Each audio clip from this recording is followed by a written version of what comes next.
Well, I'm glad you're all back. Seems you haven't forgotten about us. Well, we haven't forgotten about you either.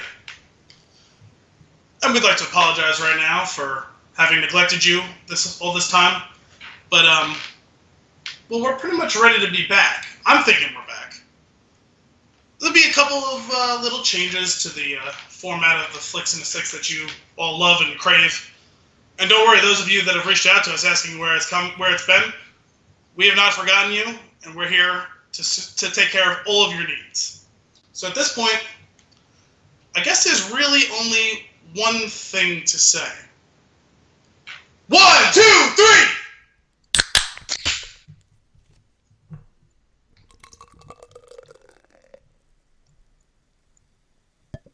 Hello, and welcome to Flix and a Six. I'm one of your hosts, Anthony Costanzo, with me forever and always, the man, the myth. If he were a wrestler, his name would be Vigorous Fermentation. Alessandro Bielsi. Say hello, Al. Hello, Al! On this week's show, we're going to check out on the anticipation, touch base on the Walking Dead lawsuit. I'm going to let you guys know about my first experience with MoviePass, and we're going to get into Kingsman, the Golden Circle. But first, Al, what are we drinking? We are drinking Gray Sail Brewing of Rhode Island's Flying Jenny Extra Pale Ale. I'm gonna pour the rest of mine right now. Since you go ahead and do that. For those of you who've been with us, who've been with us for a while, you may remember that we've done one other Gray Sail Brewing beer a while back on the Why Him episode. Yes. I think that was the flagship ale or the flagship pale ale, something like that. So I don't have the box for this one, unfortunately, but I do have this can, which I kind of like this. It's kind of very Rhode Island, very New England, the design on this can. Yeah, I dig it. Back to can art. Gotta love can art. I know. You always got to touch on it when there's something worth touching on. When I first saw it, I thought it was a lighthouse from a distance, but then I got up close and to see that it's a little bitty sailboat. Very clearly a sailboat. Simple but elegant, like the color scheme. So on the can we have Raise High the Flying Jenny. Our extra pale ale is brewed with a generous amount of Columbus, Tomahawk, and Zeus hops for their complex citrus and spicy flavors and aromas. And you know how I like my citrus. I do know. For a final touch, we dry hop with Yeah, you do. I'm going to do this now. This is new. It's like, I need a hype man for my beer reading. We dry hop with Select Cascade and leave unfiltered to fully unfurl the taste. Hope you enjoy our EPA. That's an extra pale ale, EPA. Nice. Cheers, Jen and Alan from Gray Sail Brewing. Awesome. Cheers. Cheers.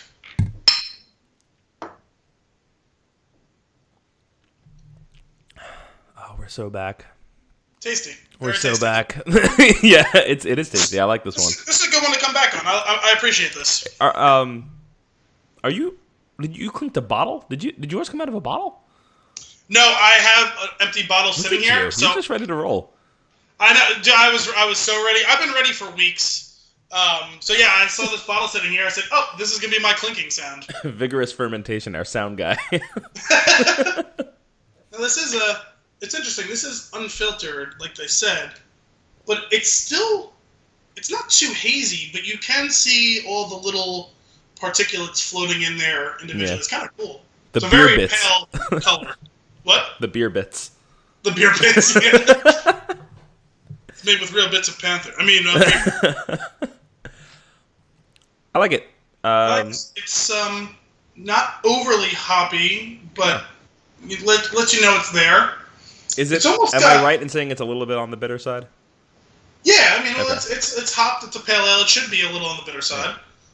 The color and the taste is the malt is very restrained. It's very clean. It's almost got a little juicy component to it. Yeah, I get that. I guess that kind of comes along with the citrus part, but the citrus isn't overwhelming, which is nice. It's almost got that juicy quality. Yeah, it's got the other aspects of the citrusy beers. Yeah, without being too much like that. Yeah, I like it a lot. I would 10 out of 10 would drink again. Oh, definitely. No, this is solid. Actually, I I never heard of this beer before. We got this from Dominic when he went up to Rhode Island to visit a friend of his, and this is the first time having this one. And I never heard of this brewery before, but I think I saw it over at Beer World near me in the time since, because it's been sitting in the house for a while now. Mm-hmm. So I might pick this up again if I see it over there. I gotta say, the water art on the can is what's mesmerizing me right now. Yeah, they did a great job of picking up the water physics, the ebbs and flows and the peaks and valleys of like the open ocean. Well, oh, how about this? What about the reflection of the fake sun that's behind it that goes down through it near the boat? Yeah, it's got a very Empire of the Rising Sun type of effect, except in yellow. I guess it's Empire of the Setting Sun in this case. Big fan. Thanks for bringing this one on. Yeah, we had a little reserve of beer that Al provided for me, but this is the last one. You did not secure that reserve before you had everyone over at the house for the rehearsal dinner. I didn't. It wasn't even then. I think it was drank the next day. No, well, it was over those 2 days. Yeah. Because Newburgh Brewing, which is near and dear to our hearts, was kind enough to hook me up with a selection of beers for Anthony's rehearsal. So good. That friggin' purple beer. It's so good. We will do a couple of those on future episodes if you like. Yes. They just and released Cafe Sour, which is their premier sour beer. So I'm going to be picking some of that up tomorrow. So we're definitely going to be doing that in a future episode. Absolutely. Actually, stay tuned for those Newburgh beers. A little tease here. We're going to try and tease more of what's coming up in the future in these episodes now. This, as you heard, he gave us a little rundown of what we're expecting in this episode. We're going to try and map out our recordings a little bit better for you guys so you know what to look forward to. But we're going to have a very Newburgh episode in the hopefully near future. Small changes, guys. Small changes to make the show more consistent. There's a calendar invite now. Yes. we have a set really time. Those 18 emails that you sent me with the calendar invites. Yeah, it does that. By the way, you broke my email account. That email is not working now. Awesome. Now you can get yourself a Gmail like an adult. Those 77 invites are the last emails I've gotten, and Yahoo is not helping me fix the account because I don't know. I can't talk to a Yahoo. I think your problem is that you were still using a Yahoo email account. Challenge. It's not. That's it? No, nothing else. Just challenge. Just going to throw the challenge flag. Love it. All right. Well, now that we got the beer out of the way, let's get to some news items. Okay. First and foremost, something big happened recently. One of the reasons that we've been on hiatus, you got married. It happened. It's finally. real. That's my ring. I wear jewelry now. So the wedding was pretty cool. It was a lot of fun. Yeah. I had a blast. How was the honeymoon? I had some pretty sick groomsmen. They did a great job. The honeymoon was fantastic. Nice. Yeah, the trip was really great. Did a lot of stuff. We sailed around Antigua on a catamaran. Nice. I went snorkeling for the first time. Okay. That was fun. A lot of fish. It was really funny. We're standing on it, and Kim's putting her snorkel on. I'm putting mine on, and she's like, "I don't think I want to do this." And I was like, "That's fine." I was like, "You don't." I was like, don't worry about it. Or like, I'll go in, and then I'll let you know how it is. And as soon as I jumped in the water, I was like, "Yeah, she wouldn't have liked this," because they're right there with you, and I had never snorkeled before, so I didn't know what to expect. It can be a little intimidating. I've gone a couple of times. I had a good time the first time I went. The second time I went, I don't know if I had like a faulty one or whatever, but I was really struggling to get oxygen into my lungs with it, so I kind of bailed on it pretty quick. Fair. Seems like a good reason to bail. Yeah. Not being able to breathe. Yeah. I felt like I was slowly dying. We did a little kayaking. Nice. Got kayaked away to a private beach and then almost flipped it, which would have been great. Kind of wish we actually flipped it, but we didn't. It's like you guys each had your own, or it was like 2 in 1? No, we did a 2-person one. Cool. We had to sync up your paddles. Otherwise, you're not getting anywhere. You should have done that before the wedding. That sounds like one of those compatibility tests. Right. No, we did pretty good. I was pretty proud of us. And, Pivot. Took Kim on a jet ski for the first time. Nice. Yeah, that was a lot of fun. Did you? Well, did you make her? Did you throw her off of the thing? No. She was terrified that she was going to get thrown off the thing, but no, nice. I did not. What would happen was I would go slow, would ease into it, and I'd be like, all right, I'm gonna go fast now, and I would just full throttle, and we would just fly down the water, and you know how you hit the waves and you bounce, so the entire island is hearing. And then it would stop because she'd be like, stop. And then I'd do it again. And then we brought the thing back. She was like, we were far away from where we rented it at that point. When we brought it back, she was like, did you hear me? And he was like, I was wondering what was going on. But no, it was a blast. We had a lot of fun. Sounds like you might have had a little trouble on the way home. There was trouble on the way home. I don't want to shame JetBlue right now. But yeah, we had some issues, but we're here now. It was the first test of our marriage. No, I'm kidding. No, we're home though. Had to make some quick decisions. So here's the deal: we missed our flight. We were late for it. Nice. But not crazy late. Like, I'll give you the rundown. So we got there an hour before our flight left. I realize it's an international flight. You should be there earlier. Yep. This was based on the suggestion from the hotel. Okay. Whatever. We're there an hour beforehand. Hour before at this airport is plenty of time, considering it's a really small airport. There's like 5 gates. It's not 5 terminals, like 5 gates. Yeah, that's like my airport over here. Yeah. So we get there. We know we have like a little bit over an hour at this point, but we're running because we're trying to make it on time. So we get in there, finally find the sign that says where the JetBlue counter is. We run to the JetBlue counter. No JetBlue employees. Nice. 0. And I was like, okay, cool. What's next? So then running around asking other people that work at the airport for different airlines, hey, like, do you know where the JetBlue people are? Are they coming back? Do you have any information for me? Then I wrote the actual, like the people that work at the actual airport, not for the airlines. And I was like, hey, can you let me know where a JetBlue person is, or can I talk to one? Like, can you radio someone for me? Because our flight leaves in an hour. It's still an hour away, Al. Our flight leaves in an hour, and I can't find anyone. And I also can't get through security. And I know what you're thinking. Anthony, you work on computers. Why don't you have the app? I do have the app, Al. And the problem was the app kept crashing. So I couldn't actually check us in earlier that day. And now I'm trying again to check us in, and it's still crashing. So I can't get us a boarding pass is my problem here. Yeah. Okay? And there's nowhere to... And like, if... Worst case scenario, I honestly... We have 1 bag to check. And honestly, I would have just left it. Like, that was... I just wanted to get us home. Because here's the problem. We were coming home on a Sunday. The next flight was Tuesday. So, that wasn't going to work for me. So... How does an airline have 0 employees? See? This is what I'm getting at. Exactly. And then this guy at the airport, this real dick. He was just like, "Well, you're late." I was like, "Sir, stop telling me that I'm late. I get it. I understand. You got me."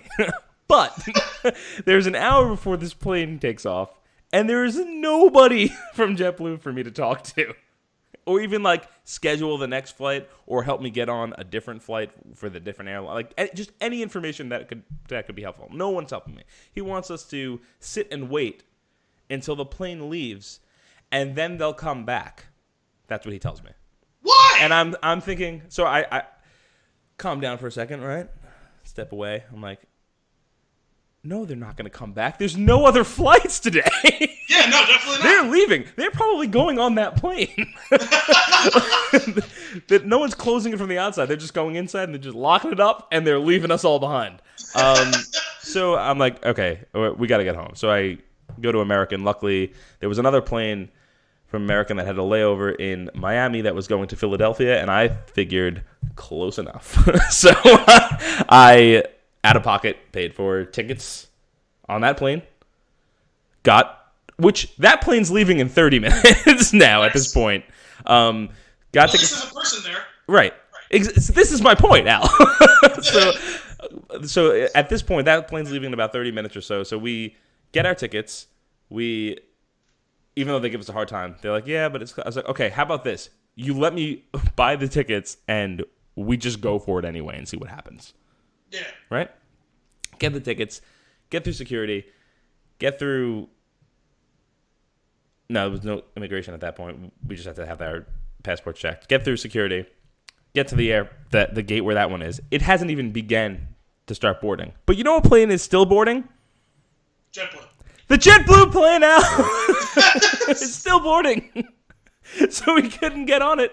They just didn't care. I'm like, So anyway, we got home by way of Miami and and Philadelphia, and then my wonderful father picked us up in Philadelphia.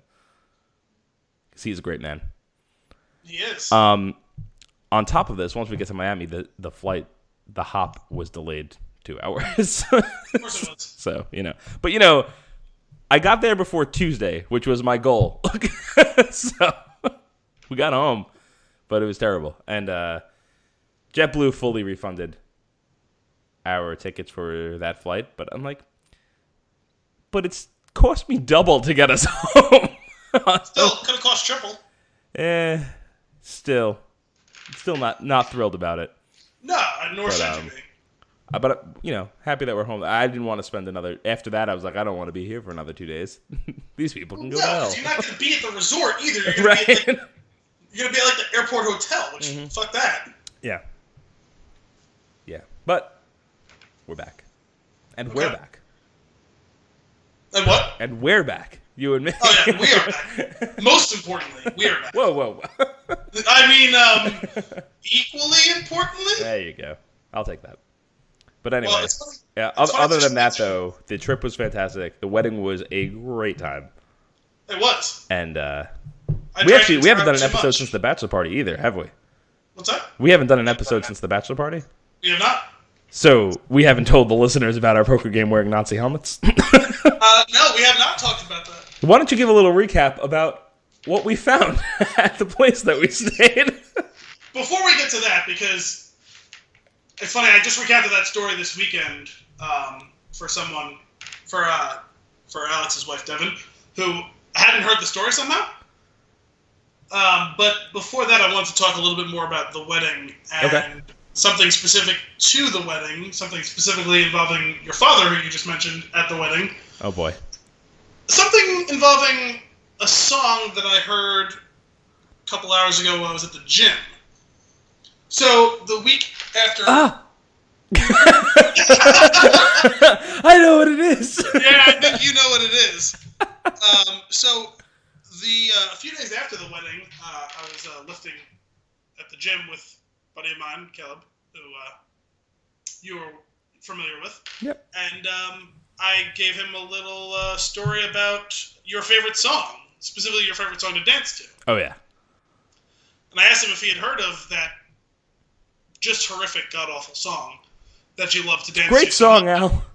That song would be Shake It by Metro Station. Mm-hmm. For those of you who are familiar with the song, I apologize. Because you're going to listen to it now. For those of you who are not familiar with the song, I apologize doubly, because I'm going to ask you now to pause this, go look at that song, once again, it's Shake It by Metro Station. Listen to that song. Okay, now that you're back with us, I apologize. That's great. But you needed to get that song in your mind so you can understand how ridiculous it is. And so Anthony and one of his dear friends, who was also in the party, Jay, me, him, and Anthony often dance to this song when it's unfortunately put on. It's a very particular dance. Does not take very much to learn. It's 2 moves. It's fun for all. And so we decided to surprise Anthony by having the DJ play that song at his wedding. The reason I brought it up is because I just happened to hear it at the gym tonight, which I don't know why. But the question is, Al, did you shake it? No. I'm disappointed in you. It would have been a very weird dance to do solo at the gym. Or it would have cleared out some space for you to get on whatever machines and things you wanted to do. It happened as I was stretching at the end of my workout, so I was trying to get out of there anyway. Hey, I mean, it's a great way to stretch. Yeah. So anyway, I was a little disappointed that it didn't come as a surprise to you because you came up and asked me, "Where's Shake It? Where's Shake It?" And I was like, "Fuck, he's gonna play it for us in 10 minutes, dude." But most importantly, we got you to the dance floor while they're about to play the song, and me and Jay and you were there. No one else is on the dance floor. No. We did warn Dominic, my brother, that we would be doing this so he can join with us. So the three of us started dancing to this song, which admittedly is only about 3 minutes long. It is exhausting, though. Emerged, joined in with us dancing, and then your sister. Yep. And then your best man, Chris's fiance. Yep. And then your dad. And it was glorious. The cartoon character himself. that motley assortment of 6 or 7 people. The only people on the dance floor dancing to this song that's just horrific. The most drunk, ridiculous, horrific dancing to this song. It's 11:15 at night or 11:30 at night. I can't speak for you or anyone else. I was entirely too drunk. You were, yes, you were beyond intoxicated. I sure was. There was a great point there where Al was giving me that 1,000-yard stare that he does. Well, that was later. That was after. He's just standing there, and he's got a little wobble to himself, and he still has the vest on, buttoned. Do you think I was going to be able to get out of that vest on my own? With the dress shirt untucked. Was it? Oh yeah, the dress shirt is untucked and coming out from underneath. From underneath the vest. I imagine it would have. It was a pretty big shirt. It was perfect. Yeah, no, it was. It's a miracle I didn't tip right over and fall. But I was happy to see my dad out there for Shake It. The man with who out there is no Spinchoon. Fact. Who was wearing pizza socks? Yeah. Pizza socks and Darth Vader cufflinks. Fantastic. Killed it. So anyway. Dapper. Since I heard Shake It tonight, I realized that I had to bring this up on That's the episode. fantastic. I love that. So, now to the bachelor party. Oh, boy. So Anthony asks for one thing for his bachelor party. I just want to get the guys together, go to a cabin somewhere in the middle of nowhere, and let's just have fun for a couple of days. Some drinking, some games, some cards, some grilling, cigars. That's all I want. Nice, simple, Scotch. easy. Don't forget the scotch. Scotch, Jim. Oh, there was scotch. There was so much scotch. There was an abundance of scotch. At the beginning. There was less so at the end. And there was a whole host of cigars. Oh, yeah. So, charged with that bit of information, I went looking for cabins. I found a couple of friends who had a cabin, friends who had cabins. That all fell through. So I was having a conversation with a friend of the podcast, Victoria. No! That's not her name. What? That's not her name. It's not? No. What is it? Don't you use an alias for her and everything? Oh, no. Only for Spinchoon stories. Got it. Because, well, see, you just ruined the That's alias. Fine. I don't really care. I just think it's funny. I've never used her name on the stories. I use her alias in the stories. Got it. No one's supposed to know it's the same person. They'll know. Well, now they do. It's going to be great. Anyway, she took it upon herself to go find you a cabin, because that's the type of thing she does. Because she'd rather go on Airbnb for 2 hours and do that than work. Well, this conversation was happening at 11 a.m. and she came back to me at 2 p.m. with a cabin. Nice. So. Wow, that is efficient. Yeah. She's like, oh my god, this is perfect, book it, I don't care. She sent me this info, it sleeps 12 to 17 people, it's upstate New York, near Saratoga, they have guns if you want to shoot, which we didn't do, we were not responsible enough to do guns with the amount of alcohol we were drinking. No, they were honestly too readily available. Yes, that's true. Anyway, there was only pictures of the rooms inside, and it looked like... Pretty sweet. Whatever, it looked pretty fucking awesome. We're like, okay, cool, book it, done. So fast forward to bachelor party weekend. We take, 4 different cars? Yeah. I guess? I think so. Me and my brother rode up together. 3 guys rode together. You rode with your brother-in-law and cousin-in-law? Cousin-in-law? Yeah. And then there was... Damien and Michael. I think that was it. That was the whole crew. So we all said we'd get up there about 2:30. About 2:15 when I roll in. I see a couple of cars outside, but most importantly, the building didn't really look like a hunting cabin. No. It looked like a very large, oddly shaped house. And there was... A long house. A very long house. Also, the bottom floor was not as big as the top floor. Oh, yeah. It was weird. That's strange. Anyway. Yeah. So anyway, I pulled up. There's a couple trucks outside. Gigantic dead pig. So nonchalant. About 20 feet from my car. And I was like, well, I think we might be the first ones here. Not that I would recognize any of anyone's cars.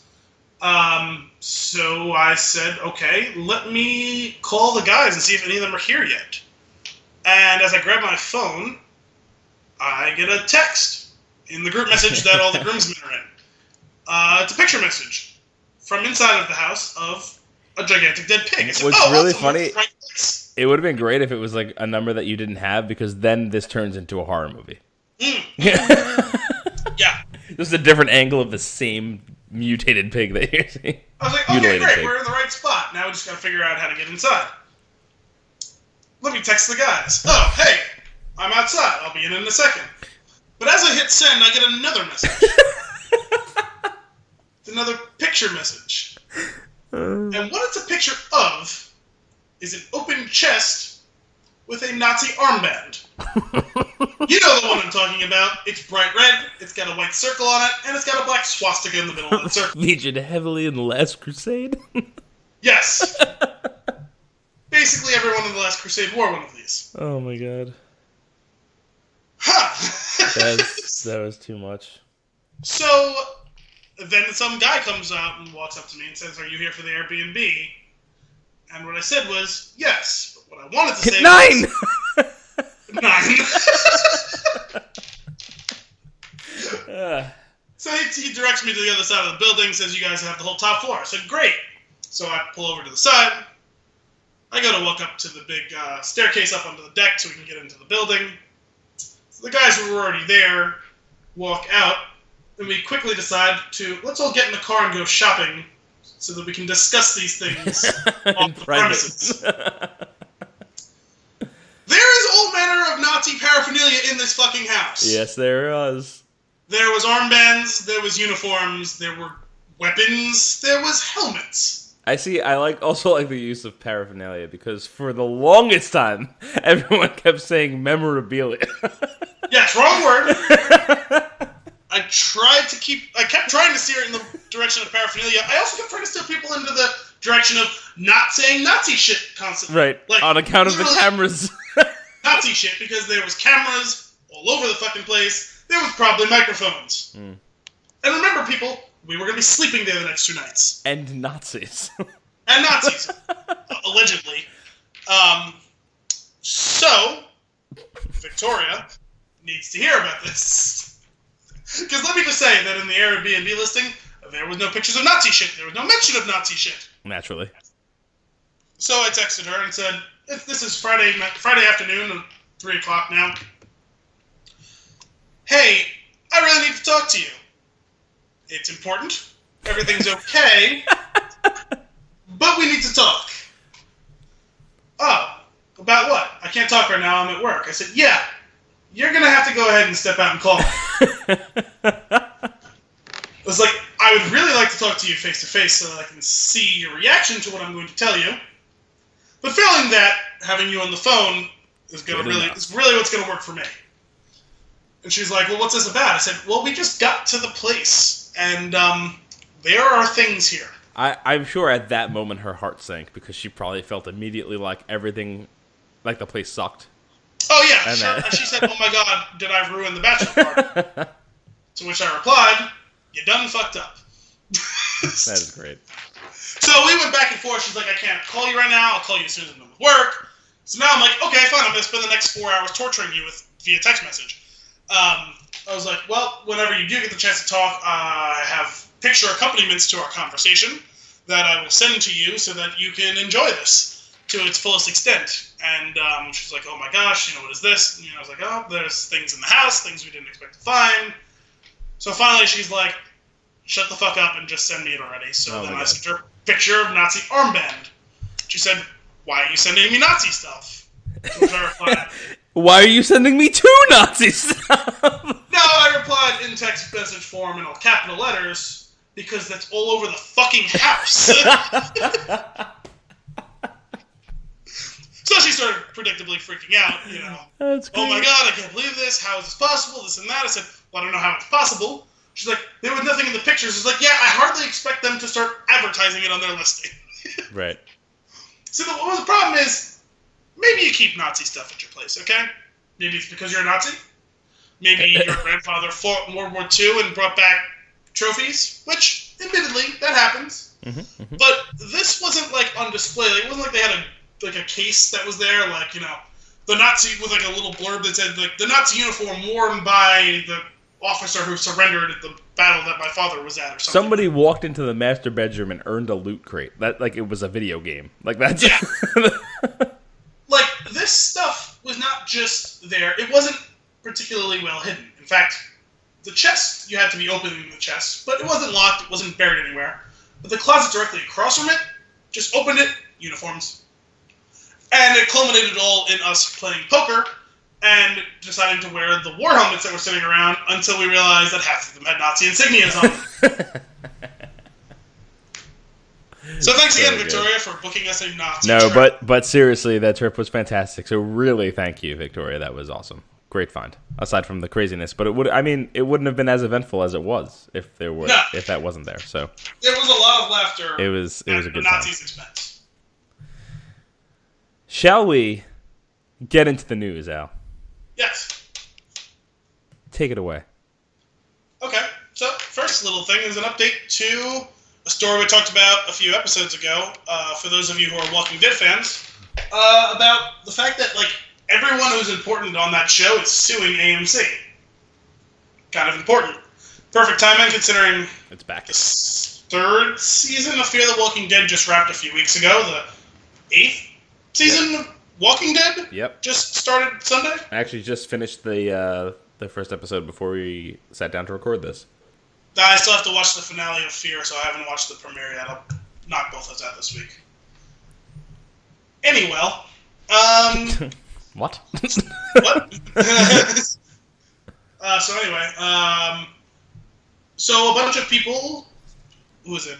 Glenn Mazzara, Robert Kirkman, Gail Ann Hurd, and David Alpert all sued AMC, saying that they weren't getting their cut of the profits, which is a pretty serious allegation, blah, blah, blah. So the biggest update was that a few of them had filed in courts in New York, and Robert Kirkman, I think, filed in California, and now all of them have filed in California, and it's all part of one big mega lawsuit now. Oh, dang. So that's kind of a pretty serious move. Yeah. That is legit. Yeah. So I just figured that sort of update is fairly important. Honestly, I want to see something fun happen here. If the show just if Robert Kirkman is somehow able to just flip the switch and turn the show off. Well, considering how both of us have said a few times now where the show's been pissing us off sometime, you wrote a whole story about it for the Spinchoon. Yeah. I've gone on at length about how much that should... First of all, I can't believe I'm saying this, but at this point in time, Fear the Walking Dead is a much better show. You shut your whore mouth. I'm not saying that the best of Fear is better than the best of The Walking Dead, but the current run of what's on TV right now, gotcha. Fear is way better. Yeah. I'm super into the first episode and last episode of the season, as I mentioned in my article, but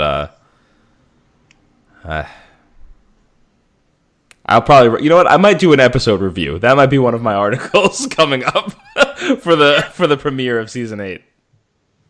Okay. Just to give more light to AMC. Somehow I'm just helping them. Yeah, don't do that. Yeah. So anyway, that's all I want to talk about with Walking Dead. That's good to know. I want you to keep us posted and let us know what happens. I will, whenever I see anything about it. This time I actually saw the news, as opposed to the last time where it just kind of like trickled into the news. Like this story made, I guess everyone's like looking out for it now, like the way that we are. So right. I've got a little. Moving on to the final bits of our news. Yeah, go for it. So we have had several developments of a Star Wars. Anticipation. It's the anticipation. It rises. The episode 8 trailer, man. I know you were watching it. I was watching it while you were in the bathroom. Yeah, no, not just watching it. I was all the way upstairs, and my computer speakers were turned down, not that loud, and I could hear very clearly what you were watching. It sounded like I was watching it on the surround sound down here. Dude, you don't even understand how excited I am. Yeah, I mean, yeah, you do. If anyone in this world understands how excited you are, right.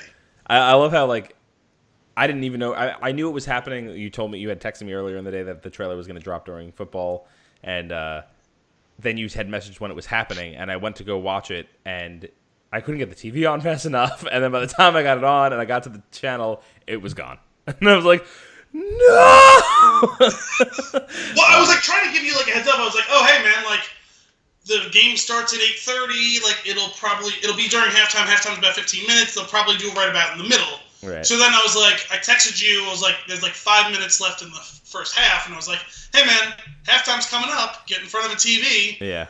And then you text me, oh, hey, should I turn it on right now? But the problem is you sent me that text 5 seconds before the trailer started, and I threw my phone across the room so I wouldn't be distracted by you.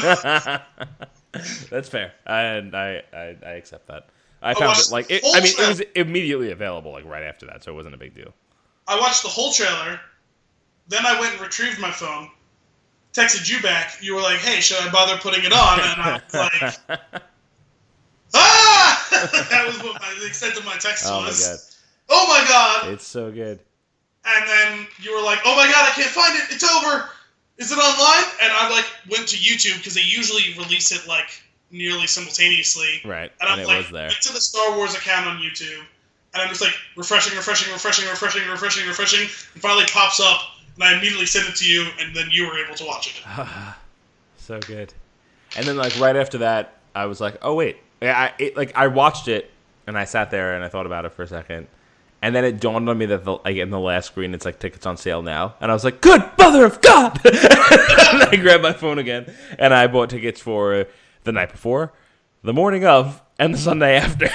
Nice. We will be going to the first 2 of those 3 that you just mentioned. Yes, we will. We're going to be doing the, standard viewing, the way that it's meant to be seen, the night before. The morning of, we're going to do IMAX 3D. Nice. So we have. Yes, for those of you who may not have heard us talk about it, I think we may have alluded to it in 1 or 2 episodes, but we didn't do this for Rogue One. We just did. Actually, it was the night of, wasn't it? It wasn't even the night before for Rogue One. Yeah, we did night of. But for The Force Awakens, we came up with the insane idea of doing the night before, then going to sleep, then waking up super early the next day, and just me and him going, as opposed to going with a group. We came up with that idea though. After we watched it, right? It wasn't the middle of the night that we purchased tickets to the episode No. What happened was similar to this. We watched the trailer for The Force Awakens during Monday Night Football. Then you said, "I'm buying tickets. You're coming. I've already put in for the days at work." Oh right, yeah. I put my time off request and it just says Star Wars with my cousin. Yes. And I was like, oh, yeah, man, let's go the night before. It's you got the 10 p.m. show, not even the midnight show. I was like, oh, awesome. Yeah. I was this is when you were still living in Lyndhurst. And I was like, oh, perfect. That's only 20 minutes or so from where I work.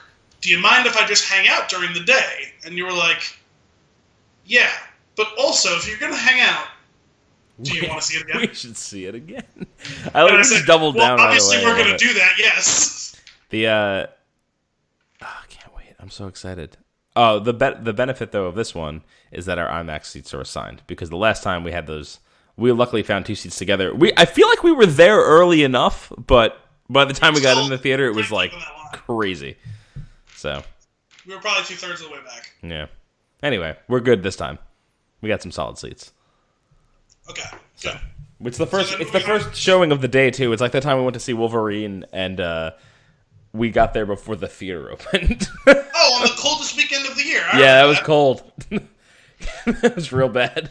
My eyes hurt. My contact lenses froze to my eyeballs a little bit. But as Alan almost mentioned, lost an ear. Yeah, it was a rough time. That was when I brought the Notebook to the theater. Yes. But that trailer, man, it's intense. They're so good at it. They're so good at trailers. There are so many lies, I just can't figure out which ones are the lies and which ones are the truth. Oh yeah. Like, there is so much lying happening in that trailer. Yeah. It's like they're like misleading you the whole way through it, so that the entire time you're watching the movie, you're like, please God, no more. It's gonna be fantastic. I can't wait. We'll be doing that episode in person, obviously, after we see the second viewing.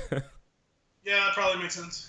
Do you want to get into any specifics about the trailer? I watched it a bunch of times, but I'm trying not to try to dissect it because I don't want to ruin anything for myself.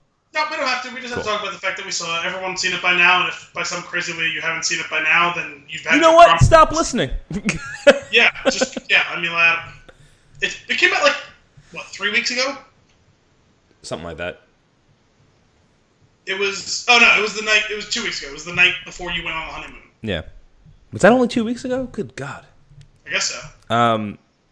So before we get into our movie for the week, I used my movie pass. I told you. Oh, wait, no. I'm sorry. I didn't realize you were transitioning. I have 2 more. Oh, go ahead. Star Wars things. Go ahead. One, I also was that Ron Howard video about the release of the... It was great.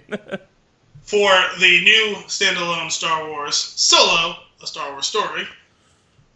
So I'm pretty excited for that. If any of you hasn't checked out the video for that, if you're just aware that the title is, just go look. He put a video on Twitter. The Ron Howard reveal. Ron Howard reveal. I thought it was kind of fun. Yeah, it was cool. It was classic Ron Howard, especially if you're like an Arrested Development fan. Yeah. And then the final Star Wars note I had was, saw a story today about what might have been, and that was that apparently David Fincher was approached to direct one of the Star Wars movies. Huh. He turned it down, I guess, but I guess they wanted him to do either episode 8 or 9 originally. Oh, like one of the mainstream ones. Yeah. Oh, dang. I guess they talked to him. I think they talked to him after they fired Trevorrow to do 9, and oh, wow. I guess he really wanted to, and then was like, "No, you got to be ready to live it for 2 years, and I don't know if I can do it." So he made the right choice. If he didn't know he can do it, then he made the right choice, and they hired JJ, and I think JJ will do fine considering. A lot of people were not happy about that. Yeah, because. But I mean, it's also the internet. But yeah, well, part of it's the internet. Part of it is there's become this thing where people have started to dislike JJ because JJ wants to be Steven Spielberg, and he's done a decent approximation of that throughout the course of his career. But the biggest thing is it's become in vogue to hate on The Force Awakens in the time since it's come out. Right. For mostly, in my opinion, overblown reasons. Not that none of the criticism is justified. Some of it surely is just way overblown. Right. But I don't think he'll do that. I mean, he even came out and said after the movie came out, yeah, we came back and did some stuff that's Star Wars because we had to prove to you that we could do Star Wars. Right. So he won me over with that. I love that movie. We talked about it at length. That movie is fantastic. And when I heard that, I wasn't like, I was like, hell yes, because I know it's gonna be good. But anyway, the reason I brought this up is I then spent an hour thinking about what a David Fincher Star Wars movie would look like. Mm. Then I wish I could see that. Yeah. It would be weird. That's why it would just be. I feel like it would be a Star Wars horror movie. Right, or like a fan-made alternate universe. I feel like he would go full on thriller / horror, which could be kind of cool. Yeah, it could be. But, like, that lends itself to one of those, like, side stories. You can't do that in the main... Maybe. I do agree. I think that would be a better fit for it, although I thought that a good fit for the Star Wars standalone movies would be Lord and Miller, but they fucked up their opportunity, so we lost that. No. Not that I don't want to see Ron Howard make a Star Wars movie, because I feel like that would be fun, too. It just seemed like when they announced Lord and Miller to do Han Solo, I was like, that's a match made in heaven. Right. Yeah, well, we'll just have to see. I am very excited. As you can tell by the tone of my voice. No, there's no more words for it. Like, I'm thrilled, and I can't wait because I don't like to rush time by. But December, oh my god. Oh yeah. You know what I mean? So so let's get to the movie pass thing, and then let's get to the movie. So movie pass. By the way, guys, sorry, this is gonna be a really long episode. We haven't been on air in a long time. It's like I haven't seen you in forever. I mean, it's only been a couple weeks since you and I have seen each other, but we spent most of that time not sober. Fair. So Movie Pass. We had talked about this a while back. That deal went out where Movie Pass became $10 a month, and what it was is you can go see a movie in theaters, one movie per day, and you can't see the same movie twice. So if you are a moviegoer, this thing pays for itself in one viewing a month. That's the gist of it. I gotta see if it's available up near me at any of the theaters I go to, because for this show... I'm gonna say it probably is.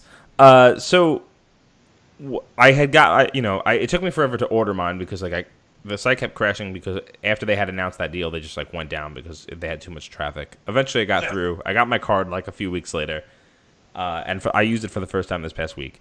And I was I got to the theater. I had looked up previously that my theater supports it, and they do, which is great because the theater that I go to is fantastic. This one has it? Yeah. It's a good theater. It's my favorite. So I got in there. I'm with my buddies, and we're actually going to see The Foreigner. So we were at dinner, and we're like, hey, let's see a movie. What's out? I was like, I still need to see Kingsman for the show, because one, I really want to see it. They had already seen it. And two, we're going to do an episode on it. I was like, I'd like to see that, but I don't want to make them sit through it if they already saw it and see what else we can see. So we decided to go see The Foreigner, and then we're like, Foreigner's at $7.50, Kingsman's at $10.20. 2 movies?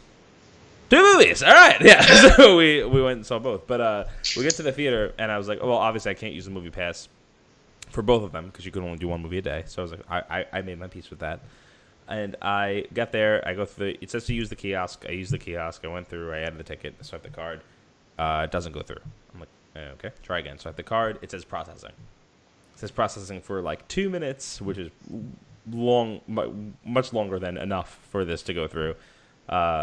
Chris hits cancel and swipes his card. I'm like, you son of a bitch, because he took my ticket.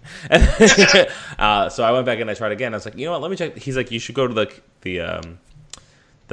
desk. I was like, I can go to the desk. I was like, but I feel like it's got to do with the card because realistically it would just go through. And it also mentions that you're supposed to you can use the kiosk. So it was like, I went on the app to check it again to double check that my theater was still good, and it was. And then I saw the movies that were playing, and I clicked one. And I went to the time for the one we were seeing, and I hit check-in. And when you do that, it has you put in the last 4 digits of the card. And when you put those last 4 digits in, you have 30 minutes to buy that ticket. So you actually have to check in on your phone, then go to the kiosk, then purchase your ticket. Here's the catch. You need to, you can't just do this online. You can't put the card in online to buy the ticket. You have to actually be at the theater, and you have a 30-minute window to purchase the ticket. So I haven't tried to buy a ticket for an advanced showing yet. If I can, no big deal. I'll just pick up tickets randomly while I'm out for a later show. Yeah. It's a little bit more difficult with a theater like this because it's assigned seats, as you know. So you can't just go 30 minutes before the movie to do it because most of the time the decent seats are gone for that. Yeah. Luckily, there's another theater right nearby that is not assigned seats that also takes it, so I can use them as well. But anyway, it finally went through this, figured it out, put it in, got the ticket, and I was like, oh my god, it works! I was still not convinced that this was going to work, and I was like, this movie was basically free, because I'm going to use this again. And I was like, you know what? I started scheming immediately. I was like, well, I'm paying for Kingsman tonight because I can't use the card twice, so I'm clearly going to see this movie again, because it's not going to cost me anything. So at some point, randomly, I'm just going to go over to the theater and watch Kingsman again. Spoiler alert, it's good. Oh, yeah. With that being said, that's what led us into the theater that night. We will do an episode on The Foreigner another week.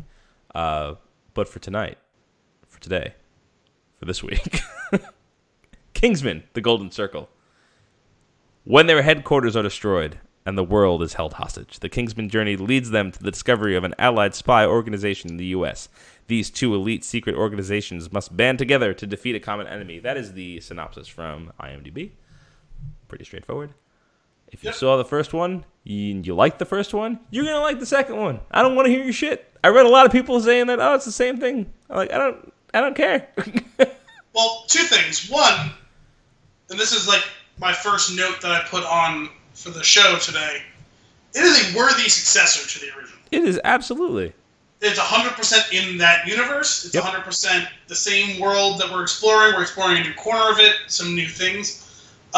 There are some similarities, certainly thematically, certainly in the way they present it, and even some kind of notes that maybe you can kind of guess ahead of time where they're going to go with it.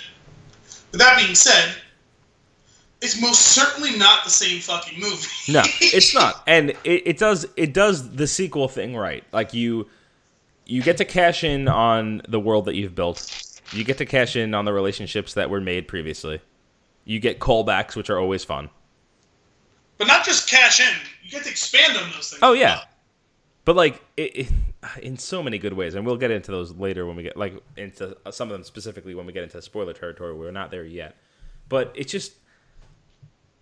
The movie, it's just a fun movie. And we've gone through this before. Like, there's certain movies that just get it right. Like, It's not a 10 out of 10 movie, you know, but it's a movie that when this movie comes out, I will be purchasing it the day that it arrives on 4K Blu-ray, and I will be throwing it in within that week to watch it, and I will watch it again and again as time goes on.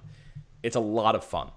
Yeah, no, it's one of those things where it's like, if you like the first one, you're definitely gonna like this one because it is a Kingsman movie. It's in the same way that John Wick and John Wick Chapter 2. The second one is a John Wick movie. It is an extension of the movie. This is an extension of the first movie. Even though it's telling its own story, it's very much informed by what happened the first time around. Right. Yeah, I could see watching this movie and enjoying it thoroughly, not having seen the first one. But if you see it, it adds that much more to it.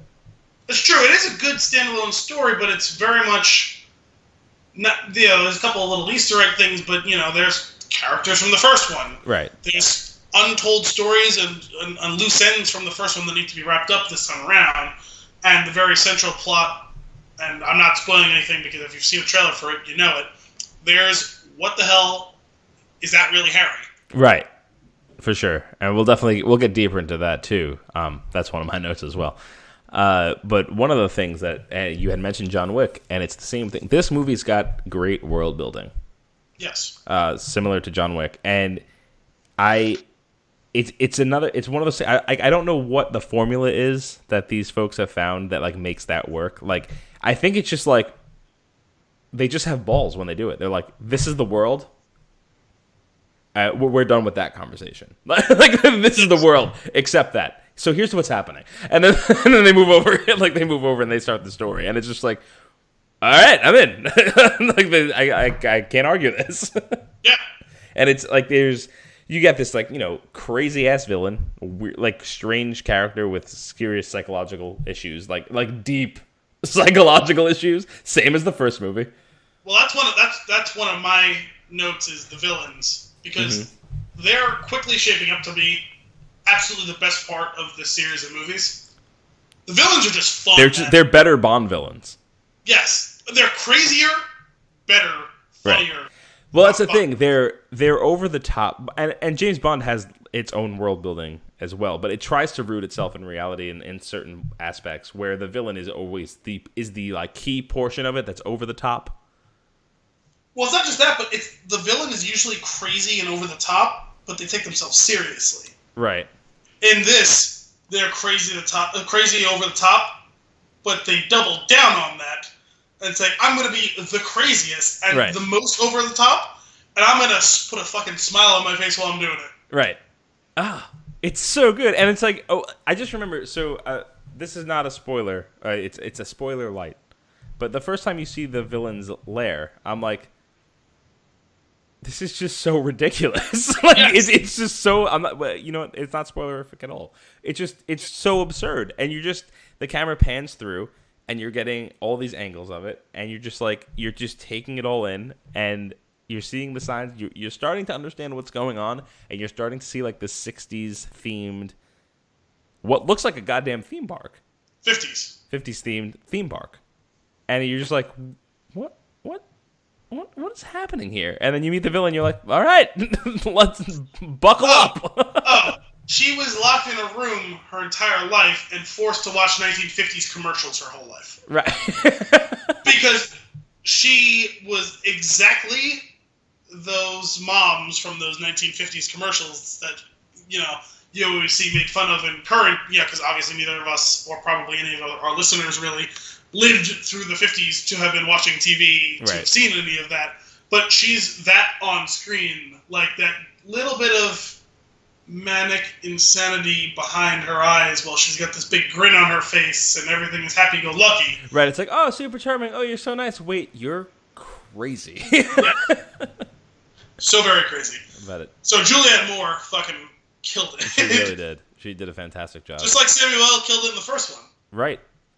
But not to focus too much on the first one, but that character that like they came up with, like with that lisp and the tech and all of that stuff and like the rich guy, it was so funny to me. Yes. Like because that's the what I got out of the first one. I was like, the same way I feel about this one. This is a better Bond movie. Like it's a much more fun, there's just much more to it. Like it's not like this like one note song.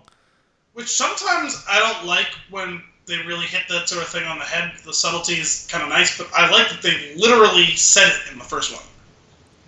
He says, I always loved all those old Bonds. Yeah. And they go through the whole thing, and then at the end of it all, when in the first one, spoiler alert, when he shoots Harry, this isn't that kind of movie.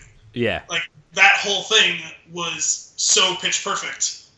And they, again, doubled down on that in this thing. I mean, like, again, she has her own kind of striking way that she did the whole thing. Instead of a lisp, it's her affectation where she's walking around, and the people listening can't see, but you can see me right now. She's got the hands up and the good posture and the arms out and the wrists, and everything. Oh, my God. Just like the way that in all those old 50s, TV stuff, she kind of floats around the kitchen, you know what I mean, with a smile on her face. Yeah, like that's the crazy thing. If you look at the villain, like that's a good view of the entire movie. Like there's actually a story there. She can be funny. She's crazy. She's scary, and that's the entire movie. The movie has so many like ups and downs emotionally. Oh yeah, definitely a roller coaster. It's so good. I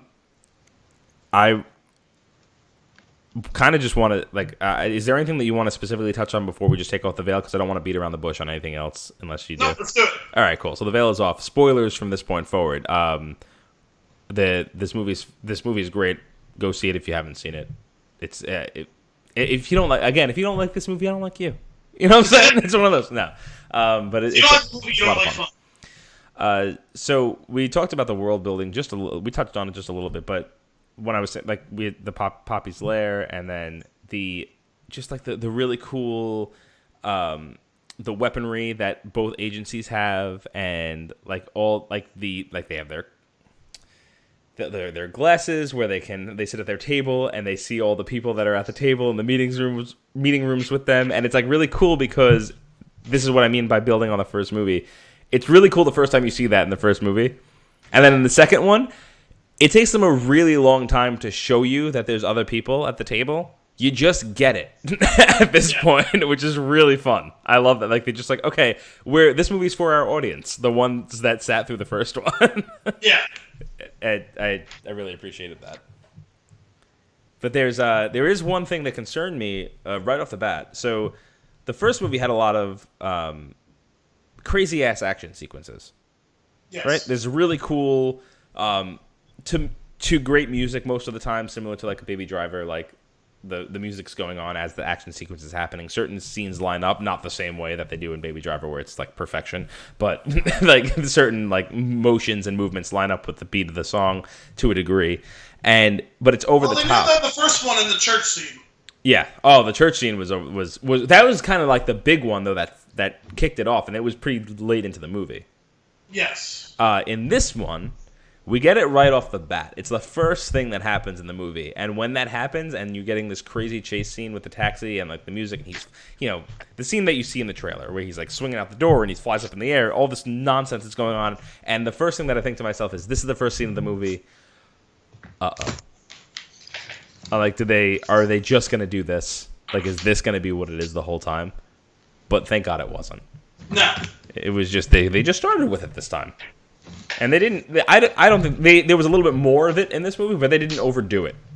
Well, it's funny because I actually felt almost like the action might have been even slightly lacking, because until the very end there was no big one sequence. Instead, they kind of peppered it through with much better pacing than they did in the first one.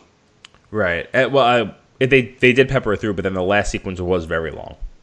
The last one, but I meant up until that point, like I was like, oh, like when are they going to get to it? Because it was all, a little taste here, a little taste there, you know what I mean, a little fight here, and all of it had that same feel to it. The choreography was excellent and even absurd at times, but all the engagements were pretty quick up until the very end. Mm-hmm. But that whole sequence at the end of the first one was very long as well. That's true. But yeah, it's like I said though, like that did concern me right off the bat. But then that concern quickly faded with the rest of the movie as it went on. Yeah.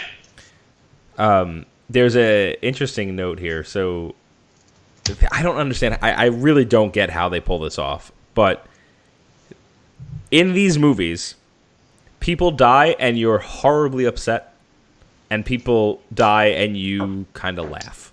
I don't know how they do that. I understand it's done with certain character development, but the movie starts off with this taxi chase scene.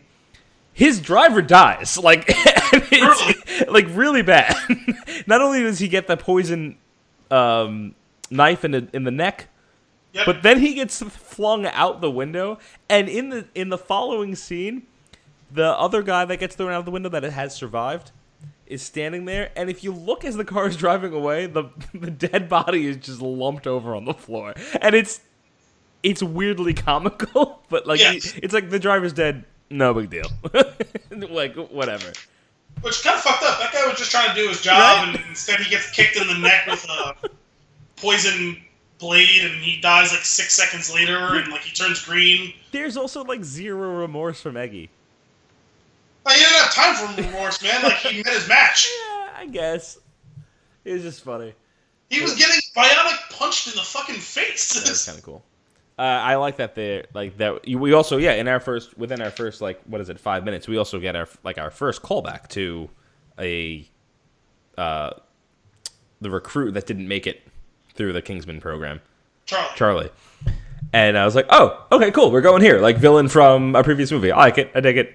Bring it on. See, the thing is, I kind of figured that they were going to tie that up at the beginning of the movie. I didn't realize how much of a presence he was. That he was going to go on throughout. Yeah, I didn't expect that either. I thought it was just, like you were saying, I just thought it was going to start us off. I thought it was going to be one of those things where there's like a small thing to overcome in the beginning and then a bigger plot thing later on. But it was, they had a through line through that whole movie, and like this was. I kind of liked it because he was, even though I wasn't necessarily a huge fan or super interested by the character itself, he was actually a better Bond henchman than a lot of the Bond henchmen were. Mm-hmm.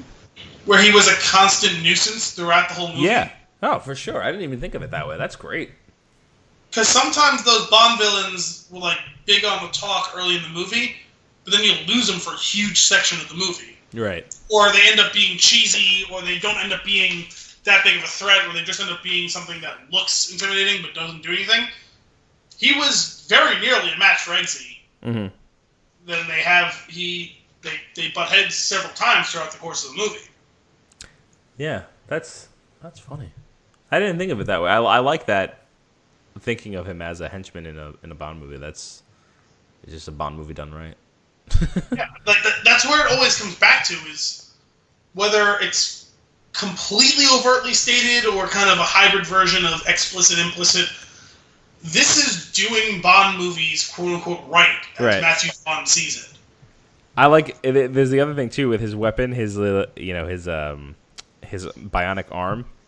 Yeah. This is the world building, and like if you don't keep up, you'll just be left behind with the script for this movie. They're like, this guy has a bionic arm. Okay, it does this, and they're just like you don't second guess the bionic arm. You're just like, but what about you don't even care? And then 5 minutes later, you're like, well, what else can it do? You're very interested. We're about to give him a newer, bigger, better version of that arm, right. And now it can do this. Right. It was so good, but it was really cool. So we talked about the driver dying, no big deal. What about let's talk about Roxy for a second. Yeah, that was one of the notes I had too. Rest in peace, Roxy. Yeah, I have Roxy. Okay, thanks, bye. That's what my note says. Yeah, I mean, I thought they were going to really go into... I mean, first of all, like, from the first one, I thought they were going to do an arc where maybe it would take a while, but that ultimately the two of them would kind of end up together because they had good chemistry in the first one, and in this one too. Right. But they're just kind of end up just being friends, and they end up being really good friends because they bring back Princess Tildy from the first one, who I thought was just going to be kind of a one-off joke. Exactly. I thought the same thing. I thought that we were getting the story that you were basically telling right there, where these two are going to end up together. But it won't be the end of the first movie. It'll be down the line. Yeah, and that's going to be the romance interest later on in this movie. I thought Tildy was going to die at some point until the missile hits Roxy in the face. Like, what? Well, see, the thing is, I just thought Tildy was going to be a joke in the first one, and maybe we would get a quick Bond-esque joke in the second one. Mm-hmm. But no, like, as soon as like he comes home to her, I'm like, oh, no, they're going all in on this, and maybe she'll die, maybe she won't, but like, they're serious about that relationship. That's going to be a thing. Yeah. Obviously you see the videos of them blowing, in the trailer, of them blowing up the tailor shop and blowing up the main base and this and that. So you knew that, but you figured there would be some survivors. And I thought Roxy was going to be an important part of this movie, so and she was for the first 15 minutes, but yeah, like you see when the missile's going into the building and she's like, you see her running away. I thought like, oh, okay, she's going to find a way out of this somehow. Mm-hmm. And, with the... because she's the only one that you saw making an attempt at running right. off. And like, although you see this entire building crumble to the ground, it's Kingsman. There could be some way that she got out of that. There still can be. You never know. Some escape hatch, some jetpack, something. Right, but they play it off that she's a gunner in this one. Which, I figured if they were going to do that, it might have been at the end of the movie that they would find out that she survived or something like that. Like some sort of tease. Yeah. I mean, I suppose they could possibly bring her back, but I was a little disappointed. I wanted to hear more of her story. Yeah. I liked her as a character. Yeah, it definitely felt like they were... and I don't know, maybe that's like the... trying to tug on your emotions a little bit and like disappointing you. Like because she's on screen and you recognize the character and then you feel like, okay, she plays a role in this scene, like they're gonna go somewhere else, and then they do the whole thing with her like basically being the man in his man in the chair. Yeah. To bring a Spider-Man reference into it. But and okay, cool, like this character's here for the movie. Like she's gonna be involved. Yeah. And then they take her away from you. Yeah. And that's the first like super emotional scene you get from Eggsy is when he approaches Merlin after she dies. Then all of them die. Well, all of them die. But that's the one that he's holding on to because it's like his best friend. Yeah. And which it's funny that you brought up earlier that some deaths make you almost laugh and some of them almost make you cry.